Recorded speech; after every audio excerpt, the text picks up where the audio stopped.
Good morning students. कल हम लोग पढ़े थे अध्यारोपण का सिद्धांत, बहुल आवेशों के मध्य बल अर्थात अध्यारोपण का सिद्धांत। उसी समय वीडियो कट गया था, वहीं से अपने टॉपिक को रिवाइज करते हुए और फिर से स्टार्ट करते हैं नेक्स्ट टॉपिक। पहले हम इसको एक बार फिर से देख लेते हैं। बहुल आवेशों के मध्य बल या अध्यारोपण का सिद्धांत, या इसको दो तीन तरह से करके प्रश्न पूछ लेता है, कुछ और भी घुमा सकता है, वो उसके ऊपर है। या आवेशों के निकाय के कारण लगने वाला परिणामी बल। बहुल आवेशों के मध्य, यह 2 आवेश भी हो सकता है, 3 आवेश भी हो सकता है, 4 आवेश भी हो सकता है। तो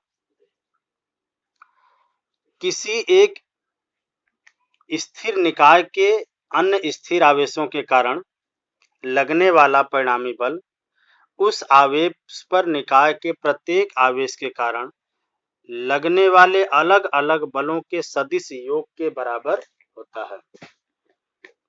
तो कल हमने आपको बताया था कि जैसे मान लीजिए 2, 4 या 5 आवेश हैं, और उन सभी आवेशों के कारण हम किसी एक आवेश पर जब हमको बल निकालना हो, तो जैसे सपोज दैट कि इस आवेश पर हमको बल निकालना है, इस आवेश पर हमको बल निकालना है, तो हम क्या करेंगे, इन सबको, सबके द्वारा यहाँ पर लगने वाला बल और इन सबके द्वारा लगने वाला यहाँ पर अलग अलग बल और सारे बलों का टोटल कर देंगे। तो जो इस पर हमको टोटल बल मिलेगा वही इस निकाय का हो जाता है। जैसे एक देखते हैं, 3 आवेशों का एक सिस्टम बना हुआ है। आइए देखते हैं 3 आवेशों का एक सिस्टम पर। ये देखिए, ये एक आवेश है Q1, Q2, Q3, Q1, Q2, Q3। इन सब की मूल बिंदु O के सापेक्ष स्थिति क्या है? Q1 की R1, Q2 की R2, Q3 की R3। हमने कूलाम के वेक्टर फॉर्म में आराम से पढ़ा हुआ है कि किसका डायरेक्शन कैसे होता है, तो हम इनका डायरेक्शन देख लेते हैं। 1 पर 3 के कारण जो फोर्स लगेगा, 3 के कारण जो फोर्स लगेगा वो F13। इस 1 आवेश पर इस 3 के कारण लगने वाला फोर्स F13।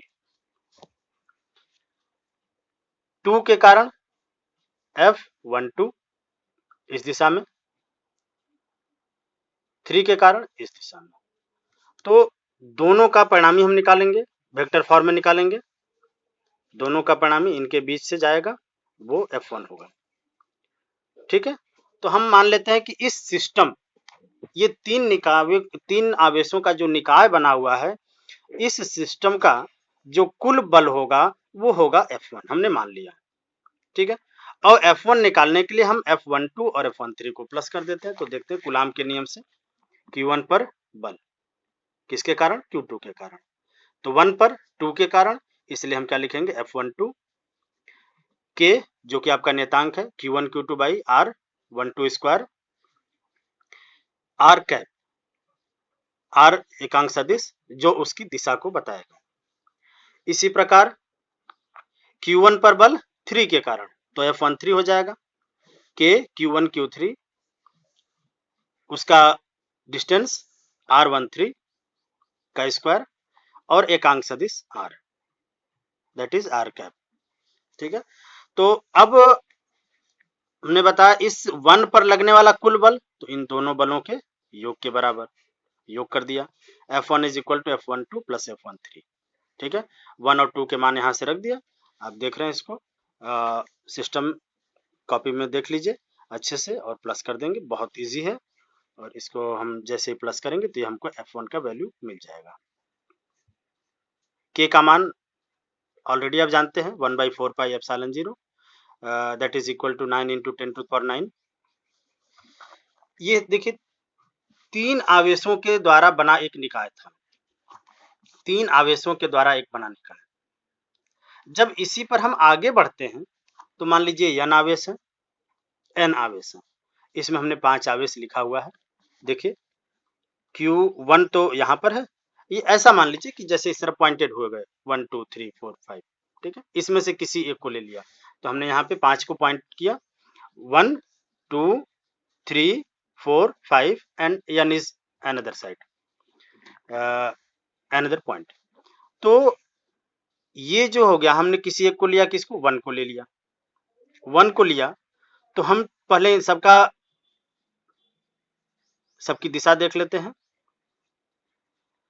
तो 2 के कारण 1 पर बल, तो F12 इसकी दिशा यहां से यहां, जो कि ब्लू लाइन से दिखाई गई है। 3 के कारण 1 पर F13, ये ब्लू लाइन से दिखाई गई है। दोनों का परिणामी F1, दोनों का परिणामी ये लाइन है आपकी, ये वाली मोटी वाली रेड, छोटी वाली और मोटी वाली रेड। अब देखते हैं, अब इस परिणामी के साथ आते हैं नेक्स्ट आवेश। नेक्स्ट जो है वो Q4 का परिणामी ब्लू लाइन से दिखाया गया F14। अब F14 और इस छोटी वाली मोटी वाली लाइन का परिणामी, ये हो गया बड़ी वाली लाइन, मोटी वाली जो रेड दिख रही है आपको। अब इस रेड के साथ हम किसको आ जाते हैं, 5 के साथ। इस रेड के साथ 5 हो गया हमारा ये F15। तो इसका और इसका और इसका, ये दोनों का परिणामी हमारा F1 हो गया, जिस F1 को हम निकालेंगे। तो जैसे हमने यहाँ पे F1 को निकाला, उसी तरह सबको हम प्लस कर देंगे। तो अध्यारोपण का सिद्धांत क्या कहता है कि जितने भी आवेश हैं, ठीक है, जितने भी आवेश हैं Q1, Q2, Q3 dot dot dot Qn के किसी निकाय में आवेश Q1 पर लगा कुल बल सभी आवेशों के सदिश योग के तुल्य होता है। तो सबका वेक्टर योग कर दिया, तो F1 is equal to F12 plus F13 plus F14 dot dot dot Fn। ठीक है, इसे आप F1n भी मान सकते हैं, F1n। ठीक है, तो अब इसे आप F12 का वैल्यू हमने ऊपर निकाला हुआ था, यहाँ पे 1 और 2, देखिए F12 F13 दो का वैल्यू है ही है, तो सेम ऐसे ही आगे बढ़ा देंगे उसको। तो वहीं से हमने F12 का ले लिया और F13 का वैल्यू ले लिया, प्लस डॉट डॉट डॉट कर दिया, और ये n का वैल्यू हो गया उसी तरह, ये n का वैल्यू। ठीक है, और k को हम कॉमन ले लेंगे, k को कॉमन ले लेंगे। Q1 देखिए सब में है, Q1 को कॉमन ले लिया। ठीक है, sigma i is equal to 2n QI upon R1I square R1I cap. k का वैल्यू रख दिया Q1 by 4 pi epsilon 0 epsilon sigma i is equal to 2n QI upon R1I square R1I cap. ये हो जाएगा हमारा इस निकाय का कुल बल। आगे चलते हैं, हमारा नेक्स्ट टॉपिक, नेक्स्ट है आपका विद्युत क्षेत्र। ये देखिए बहुत इंपॉर्टेंट टॉपिक है, ये एग्जाम के लिए बहुत इंपॉर्टेंट टॉपिक है विद्युत क्षेत्र। पूरी जो साइंस इसी पर डिपेंड करती है, विद्युत की पूरी इलेक्ट्रिक साइंस इसी पर डिपेंड करती है। तो आगे चलते हैं, विद्युत क्षेत्र। देखिए विद्युत क्षेत्र किसी आवेश के चारों ओर का वह क्षेत्र जहां तक हम उसके प्रभाव का अनुभव करते हैं। ठीक है, इसको हम समझने के लिए ऐसा मान सकते हैं, देखिए इसको हम समझने के लिए मान सकते हैं, जैसे कभी आप एक मैग्नेट के पास कोई छोटी सी ले गए होंगे पिन। ठीक है, किसी मैग्नेट के पास, सपोज दैट कि this is a mango, sorry this is a magnet, ये आपका मैग्नेट है, और इसके पास जैसे ही हम, ये मैग्नेट है, इसके पास जैसे हम कोई पतली सी कील ले आते हैं, पेपर पिन, तो वो इसको अट्रैक्ट कर लेता है।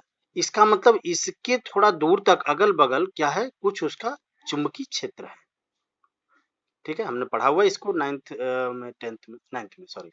में पढ़ा हुआ है, इस चुंबक के चारों ओर उसका चुंबकीय क्षेत्र है।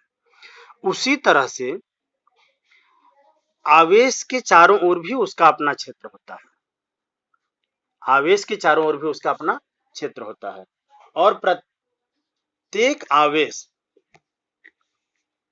के चारों ओर का वह क्षेत्र जहां तक हम उसके प्रभाव का अनुभव करते हैं, विद्युत क्षेत्र कहलाता है।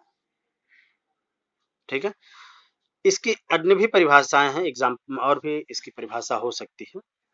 तो हम एक सिंपल सी परिभाषा आपको याद भी रहेगा कि किसी आवेश के चारों ओर का वह क्षेत्र जहां तक हम उसके प्रभाव का अनुभव करें उसे वैद्युत क्षेत्र कहते हैं।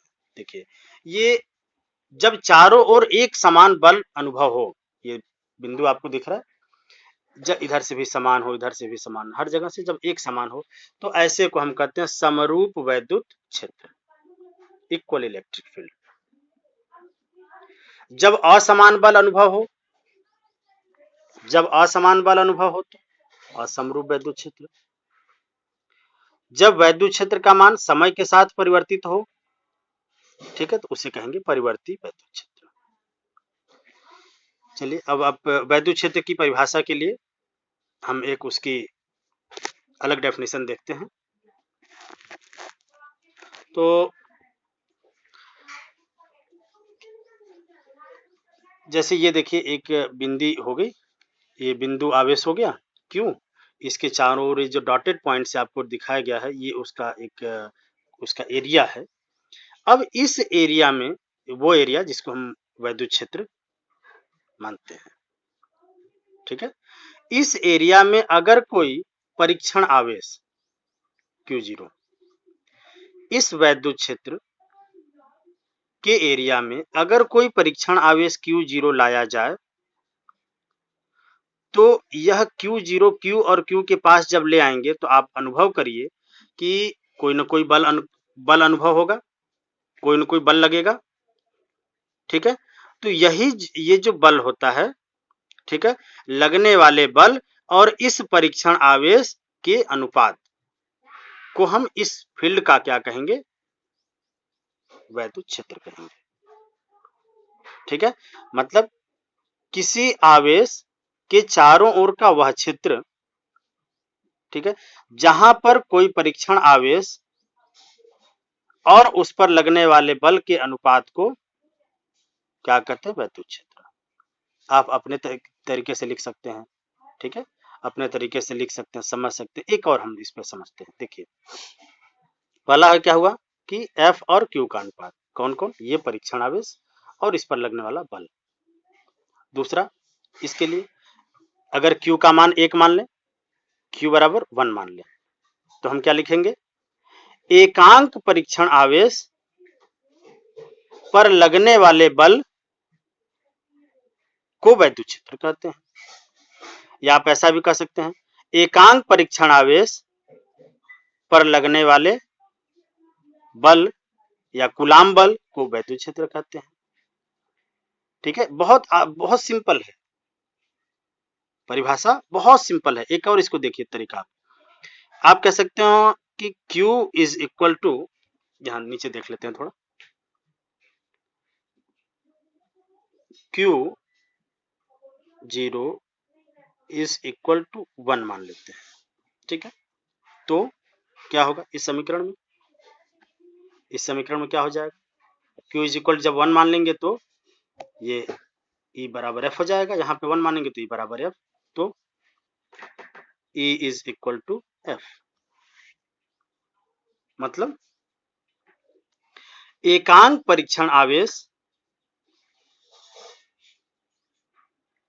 ठीक है, एकांक परीक्षण आवेश को वैद्युत क्षेत्र के किसी बिंदु तक लाने में लगने वाले बल को उस क्षेत्र का वैद्युत क्षेत्र कहते हैं, ठीक है। ऐसा भी आप इसको समझ सकते हैं, लिख सकते हैं। तो हमारी जो परिभाषा है, हमने एक परिभाषा आपके लिए बनाया है, आप इसे अपने नोट्स में लिख लें, लिख सकते हैं। किसी आवेश के चारों ओर एकांक परीक्षण आवेश पर लगने वाले कूलाम बल को वैद्युत क्षेत्र E कहते हैं। यह क्या है, यह एक सदिश राशि है, यह एक सदिश राशि, इसका मात्रक न्यूटन प्रति कूलाम या वोल्ट प्रति मीटर भी होता है, अन्य भी मात्रक इस तरह बन सकते हैं। 2 मात्रक यहाँ पे जरूरी है, न्यूटन प्रति कूलाम या वोल्ट प्रति मीटर। यह सदिश राशि है, इसकी बीमा होती है mL T⁻³ A⁻⁻1। इसकी दिशा देखिए, बल सदिश राशि है तो जाहिर सी बात है वैद्युत क्षेत्र भी सदिश होगा, बल सदिश है तो वैद्युत क्षेत्र सदिश होगा। तो इसकी दिशा कहाँ होती है, किसी भी पृष्ठ से वैद्युत क्षेत्र की दिशा लंबवत बाहर की ओर या लंबवत अंदर की ओर को होती है, लंबवत बाहर की ओर और चाहे लंबवत अंदर की ओर। तो हम इसको आगे देखते हैं। अथवा वैद्युत क्षेत्र लंबवत ही प्रवेश करता है और लंबवत ही निकलता है। इस फिगर से आपको क्लियर हो जाएगा। देखिए इस फिगर में देखिए, ये आवेश प्लस क्यू आवेश है तो लंबवत बाहर की ओर दिख रहा है आपको, या माइनस क्यू आवेश है तो अट्रैक्ट करेगा इसलिए लंबवत अंदर की ओर, प्लस क्यू आवेश है रिपल करेगा प्रतिकर्षित करेगा तो बाहर की ओर। ऐसा मान सकते हैं कि वहां से हम निकलती हैं रेखाएं इसलिए बाहर की ओर और माइनस वाले में अंदर की ओर।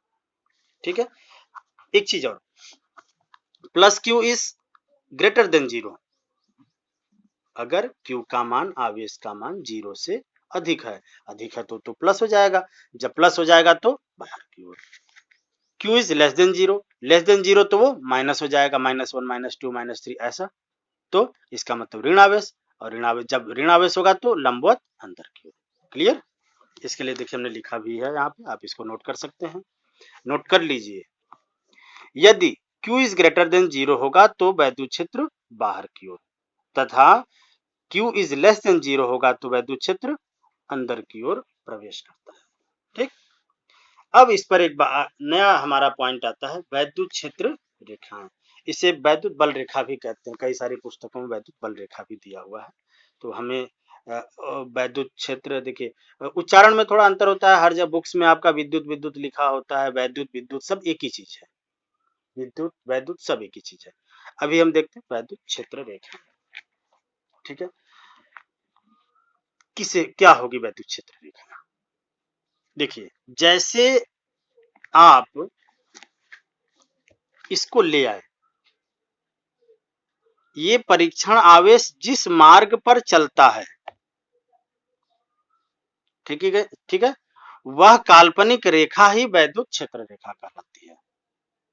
अगर ये ऐसे आ रहा है तो ऐसे कहेंगे, ऐसे आ रहा है तो ऐसे कहेंगे, ऐसे आ रहा है वैद्युत, ठीक है, वैद्युत क्षेत्र में परीक्षण आवेश अपने जिस रास्ते पर चलता है, जिस मार्ग पर चलता है, वह काल्पनिक रेखा ही वैद्युत क्षेत्र रेखा कहलाती है। तो देखते हैं आगे, विद्युत क्षेत्र में खींची गई वह काल्पनिक रेखा जिस पर कोई धन परीक्षण आवेश गति करता है, उसे वैद्युत क्षेत्र रेखा या विद्युत बल रेखा कहते हैं। ये रेखाएं जहां सघन होती हैं वहां पर वैद्युत बल प्रबल, और जहां विरल होती है वहां पर निर्बल होता है, मैग्नेटिज्म की तरह। वहां पे भी जैसे आपको पता है चुंबकीय बल रेखा खींचना हम लोगों ने पढ़ा था 9th क्लास में, चुंबकीय बल रेखा कैसे खींचते हैं। चुंबकीय बल रेखाएं जहां सघन होती है वहां पर चुंबकीय क्षेत्र प्रबल होता है, उससे आप चुंबक वाले से सब इसको याद कर सकते हैं। ठीक है, बस यहाँ पे आपको ध्यान देना है कि वैद्युत शब्द है। तो वैद्युत बल रेखाएं जहां प्रबल होती हैं, जहां सघन होती है वहां पर वैद्युत बल प्रबल, जहां विरल होती है वहां पर वैद्युत बल दुर्बल होता है। इन रेखाओं के गुण निम्नलिखित है, क्या क्या देखते हैं। ये धन आवेश पर आरंभ और ऋण आवेश पर समाप्त होती हैं, मतलब धन आवेश से निकलती हैं और ऋण आवेश पर प्रवेश करती हैं। तीर की निशान देखिए, तीर का निशान आपको दिखा रहा है। ठीक है, दूसरा, ये रेखाएं बंद पास नहीं बनाती, ये बंद पास क्लोज लूप, मैग्नेट में क्लोज लूप बनता है, वहां पर जब हम लोग दंड चुंबक से खींचते हैं, चुंबकीय बल रेखा आपको याद होगा जब प्रैक्टिकल में हम लोग खींच रहे थे, तो N pole to S pole वो अंदर से जाता है। ठीक है, इसलिए हम वहां कहते हैं कि वहां वो बंद लूप बनाता है, लेकिन यहाँ प्लस से निकलता है और माइनस पे खत्म हो जाता है, इसलिए क्लोज लूप नहीं हुआ। इसको मत देखिएगा कि ऐसे हो गया तो क्लोज हो गया, ऐसा नहीं। ठीक है, ये इस रेखा को देखिए, प्लस से गया और माइनस पे खत्म, यहाँ प्लस से गया और माइनस पे खत्म, तो ये रेखाएं बंद लूप नहीं बनाती हैं, क्लोज लूप को फॉर्म नहीं करती, ये धन आवेश से निकलकर ऋण आवेश पर समाप्त हो जाती हैं। ये विद्युत क्षेत्र की संरक्षणात्मक प्रकृति का द्योतक है। आगे चलते तीसरा पॉइंट, तीसरे पॉइंट में किसी बिंदु आवेश Q से उत्पन्न मान लीजिए कि ये देखिए, मान लीजिए ये Q आवेश है, ठीक है, बिंदु आवेश है, धन ऋण नहीं लिखते हैं, बिंदु आवेश क्यों। इससे कितनी रेखाएं बनेंगी? बहुत, अनंत। कितनी बनेंगी? बहुत। तो हम ये इसको निकालने का एक फार्मूला है कि रेखाओं की संख्या में उस आवेश और एप्सिलॉन 0 से डिवाइड कर देंगे तो हमको रेखाओं की संख्या मिल जाएगी। तो किसी बिंदु आवेश Q से उत्पन्न रेखाओं की संख्या बराबर Q मतलब उस आवेश का मान, और मान में एप्सिलॉन 0 से भाग दे देंगे तो हमको इसकी संख्या मिल जाएगी। चौथा पॉइंट, क्षेत्र रेखा के किसी बिंदु पर खींची गई स्पर्श रेखा उस बिंदु पर वैद्युत क्षेत्र की दिशा को प्रदर्शित करती है। देखिए, जैसे स्पर्श रेखा, अब ये क्षेत्र रेखा हो गई, ऐसे जा रही है। यहाँ पर हम कोई स्पर्श रेखा आप खींचना जानते हैं, कोई भी स्पर्श रेखा खींच दें। देखिए, एक ही दिशा में एक स्पर्श रेखा खींची गई है, यहाँ पर एक स्पर्श रेखा खींची गई है। ठीक है, स्पर्श रेखा उस वैद्युत क्षेत्र की दिशा को बताती है। स्पर्श रेखा उस वैद्युत क्षेत्र की दिशा को बताती है। दो रेखाएं एक दूसरे को कभी नहीं काटती। चुंबक में भी आपने पढ़ा है, चुंबकीय बल रेखा एक दूसरे को कभी नहीं काटती। उसी तरह से वैद्युत बल रेखाएं भी एक दूसरे को कभी नहीं काटती। क्यों? क्योंकि अगर ये काट देंगी तो उस कटान बिंदु पर दो दिशाएं बनेंगी, और जो कि असंभव है। आगे चलते हैं। विद्युत बल रेखाएं सतत कंटिन्यूअस होती हैं, ये मार्ग में टूटती नहीं है। सतत का मतलब देखिए, यहां से चली और यहां से चली और यहाँ पे पहुंच गई, और ऐसा नहीं कि बिंदी बिंदी करती, ऐसा नहीं, ये डिसकंटिन्यूअस हो गया, कंटिन्यू नहीं है। यहाँ हुआ, रुक गया, फिर यहाँ, ऐसा नहीं, ऐसा नहीं, कंटिन्यूअस। ये विद्युत बल रेखाएं कंटिन्यूअस होती हैं और ये मार्ग में कहीं भी ब्रेक नहीं होती। ऐसा बिंदीदार में देखिए ब्रेक हो रहा है। ठीक है, आगे, ये रेखाएं कुचालक पदार्थों से पारगमित हो जाती हैं। अगर विद्युत क्षेत्र में कोई कुचालक पदार्थ रख दिया गया है तो ये रेखाएं उससे निकल जाएंगी तथा सुचालक पदार्थों से पारगमित नहीं होती हैं, इनसे नहीं होती हैं। नेक्स्ट देखिए,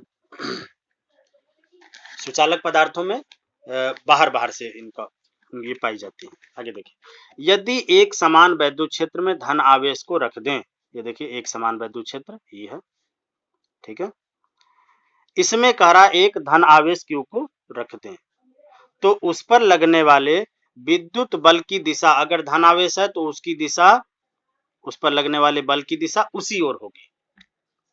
ठीक है, धन आवेश है तो उस पर लगने वाले बल की दिशा उसी ओर होगी। अगर ऋण आवेश है तो विपरीत, दिख रहा है आपको, विपरीत। धन आवेश है तो उसी ओर और ऋण आवेश है तो अपोजिट साइड।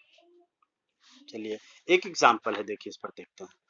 धातु का बना एक ठोस गोला, देखिए धातु का बना, ठीक है, ध्यान से पढ़ेंगे इसको। धातु का बना एक ठोस गोला एक समांगी विद्युत क्षेत्र में रखा हुआ, एक समांगी का तात्पर्य है एक समान वैद्युत क्षेत्र में रखा हुआ। चित्र में दिखाई गई सही बल रेखा क्या है? अब इसमें देखिए, ये धातु का गोला हो गया। अब पूछ रहा है इसमें कौन सी लाइन सही है। 1 2 3 4 लाइन दिया है, पहली लाइन सही है कि दूसरी सही है, तीसरी चौथी सही, कौन सी सही है? तो देखिए पहली वाली कंटिन्यू जा रही है, तब तो ये कुचालक हो गया, कुचालक में कंटिन्यू जाती है। लेकिन ये प्रश्न में कहा है धातु का बना, कुचालक में कंटिन्यू जाती, लेकिन प्रश्न में कहा है धातु का बना, तब तो ये नहीं होगा, ये भी नहीं होगा, ये भी नहीं होगा। क्या होगा? फोर्थ वाला। ये देखिए गया, ठीक है, और धातु के अंदर नहीं होता है, पढ़ा हम लोगों ने उसमें। ठीक है, फिर बाहर, धातुओं के बाहर बाहर ही दिखाई देंगे, तो इसलिए चौथा वाला डी वाला आंसर इसका सही होगा। डी, विद्युत बल रेखाएं कभी भी धातु के अंदर नहीं होती हैं। ठीक, आप इसे अपनी कॉपी में बनाकर नोट्स बना लेंगे। कोई दिक्कत हो तो आप कमेंट बॉक्स में हमसे बात कर सकते हैं। अब देखिए, बिंदु आवेश Q के कारण r दूरी पर वैद्युत क्षेत्र, ये वैद्युत क्षेत्र का एक फार्मूला हमने देखा, E = F/Q0, ये वैद्युत क्षेत्र का ब्रॉड फार्मूला है। बिंदु आवेश Q के कारण, मान लीजिए ये देखिए, ये बिंदु आवेश Q के कारण r दूरी पर वैद्युत क्षेत्र, ये लाल रेड पॉइंट से आपको दिख रहा है, लाल रंग से Q आवेश है, इसके कारण ये चारों बिंदी बिंदी आपको दिख रही, ये वैद्युत क्षेत्र है। तो ये इस क्षेत्र का वैल्यू कितना होगा, इस क्षेत्र का वैल्यू कितना होगा, ये हम इस डेरिवेशन में निकालेंगे। थोड़ा सा इसका रूपरेखा है, देखिए, माना कोई बिंदु आवेश Q स्थित है, इससे r दूरी पर वैद्युत क्षेत्र ज्ञात करना है, इसके बारे में। ठीक, ये आप अपने शब्दों में लिख सकते हैं, ये याद नहीं किया करना होता है, बस समझिए, समझ लेंगे तो लिख लेंगे, समझना देन प्रैक्टिस करना देन लिखना। इससे r दूरी पर वैद्युत क्षेत्र ज्ञात करना है। इसके लिए हम r दूरी पर एक परीक्षण आवेश Q0 की कल्पना करते हैं, जहां पर हमको इस बिंदु P पर देखिए वैद्युत क्षेत्र निकालना है, तो हम यहाँ पर परीक्षण आवेश Q0 को मान लेंगे, कल्पना करते हैं। तो चित्रानुसार दोनों पर लगने वाला कूलाम बल चित्र में देखिए, और देखिए दो आवेश हो गए, एक आवेश ये Q और एक ये Q0, तो दोनों पर लगने वाला कूलाम बल क्या हो जाएगा, F is equal to 1/4πε0 Q Q0 Q1 Q2 by R square होता है, तो यहाँ ले लेंगे Q Q0 by R square, एकांक सदिश R, जो उसकी बल की दिशा को बताएगा। आगे देखते हैं, तो यहाँ पर Q0 को पक्षांतर कर देंगे F अपान Q0, और F अपान Q0 क्या होता है, अभी अभी हमने पढ़ा, F E is equal to F upon Q0, मतलब यह क्या है, यह वैद्युत क्षेत्र है, यह वैद्युत क्षेत्र है। ठीक है, तो वैद्युत, इसलिए वैद्युत क्षेत्र E बराबर 1/4πε0 Q अपान R स्क्वायर, एकांक सदिश R। इसकी दिशा बाहर की ओर को होगी, इसकी दिशा बाहर की ओर को होगी। ठीक है, आगे देखते हैं। अब देखिए, ये हो गया हमारा बिंदु आवेश के कारण वैद्युत क्षेत्र। हमारा अगला टॉपिक है वैद्युत द्विध्रुव, विद्युत द्विध्रुव, इंपॉर्टेंट टॉपिक, बहुत इंपॉर्टेंट टॉपिक है, तो इसे हम थोड़ा स्टार बना देते हैं, इंपॉर्टेंट है। तो विद्युत द्विध्रुव, बराबर और विपरीत आवेश एक दूसरे से कुछ दूरी पर रहकर द्विध्रुव की संरचना करते हैं। द्विध्रुव नाम ही है इसका, द्विध्रुव, जिसके दो ध्रुव हों, एक ध्रुव प्लस Q, दूसरा ध्रुव माइनस Q, बराबर, यहाँ पे भी Q, Q1 Q2 नहीं लिया है, Q लिया है, तो प्लस Q और माइनस Q, बराबर और विपरीत, चार्जेस बता रहे हैं कि ये अपोजिट है, बराबर और विपरीत आवेश एक दूसरे से कुछ दूरी पर, अति अल्प दूरी पर, जितनी कम दूरी होगी द्विध्रुव उतना ही पावरफुल होगा, तो कुछ दूरी पर रहकर एक द्विध्रुव की रचना करते हैं। इनके बीच की दूरी को हम मान लेते हैं 2a। जनरली हम लोग दूरी को x मानते हैं, r मानते हैं, आप पूछ सकते हैं कि सर इसको x माना जाता है, r यहाँ पे 2a क्यों माना गया, इसलिए थोड़ा मैथमेटिकली जो कैलकुलेशन में हमको इससे थोड़ा सा फायदा हो जाता है, इसलिए हम सब लोग इसको क्या करते हैं, 2a मानते हैं। ठीक, देखिए वो लाइन लिखी हुई नीचे, आदर्श द्विध्रुव के लिए आवेशों के मान बहुत अधिक तथा दूरी का मान बहुत कम होना, हमने आपको बताया कि बहुत कम होना चाहिए दूरी का मान, और आवेशों के मान अधिक होने चाहिए। तो नेक्स्ट चलते हैं, द्विध्रुव आघूर्ण, द्विध्रुव आघूर्ण।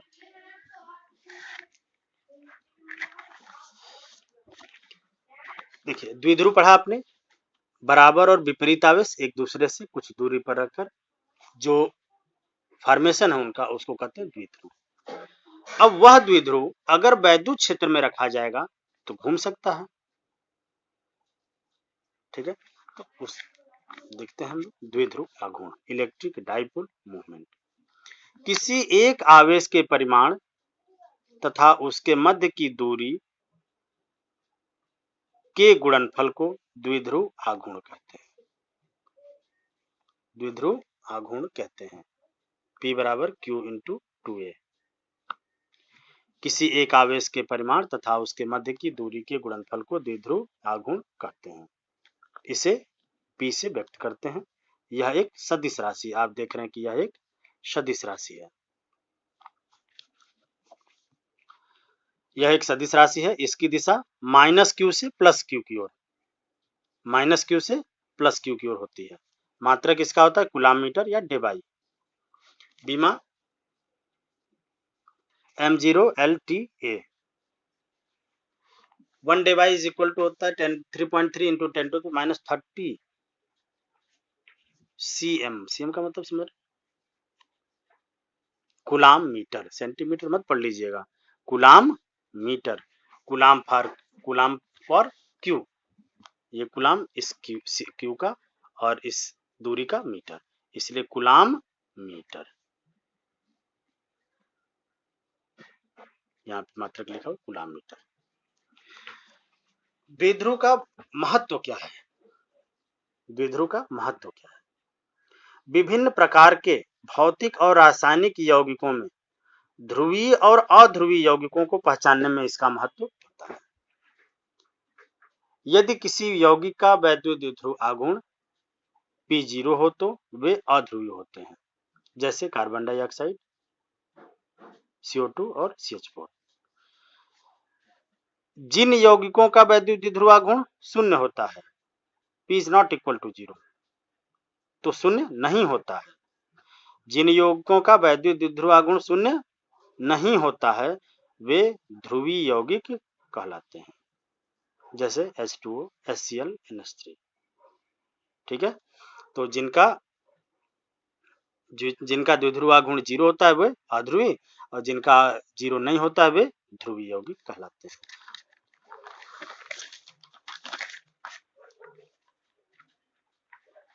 एक देखिए, इसी पर एक एग्जांपल है। HCl अणु में H+ तथा Cl- आयनों के आवेश वितरण के केंद्र के मध्य दूरी 0.2 एंगस्ट्रॉम है। अणु के द्विध्रुव आघूर्ण की गणना कीजिए। ठीक है, तो देखिए यहाँ पर प्लस और माइनस। ठीक है, तो HCl में दोनों पर इकाई आवेश होगा, HCl है तो दोनों पर इकाई आवेश होगा, अतः इसका मान 1 इलेक्ट्रॉन के बराबर हम लेते हैं। तो 1 इलेक्ट्रॉन का आवेश Q बराबर 1.6 इंटू 10⁻19 कूलम, 2A बराबर 0.2 एंगस्ट्रॉम, क्योंकि बताया इनके मध्य 0.2 एंगस्ट्रॉम, तो 2A बराबर 0.2 एंगस्ट्रॉम। एंगस्ट्रॉम को मीटर में चेंज कर दीजिए तो -10 मीटर हो जाए, 0.2 इंटू 10⁻10 मीटर। P की गणना करना है तो हम जानते हैं formula, P is equal to Q into 2A, Q का वैल्यू रख देंगे, A का वैल्यू रख देंगे, मल्टीप्लाई, तो हो जाएगा 3.2 इंटू 10⁻30 सेंटीमीटर। ठीक है, तो नेक्स्ट हम आप कमेंट में बताइए, आपको कोई प्रॉब्लम हो पर्सनल में मैसेज करिए, कमेंट में बताइए। ठीक है, और नेक्स्ट वीडियो हम फिर लोड करते हैं। धन्यवाद।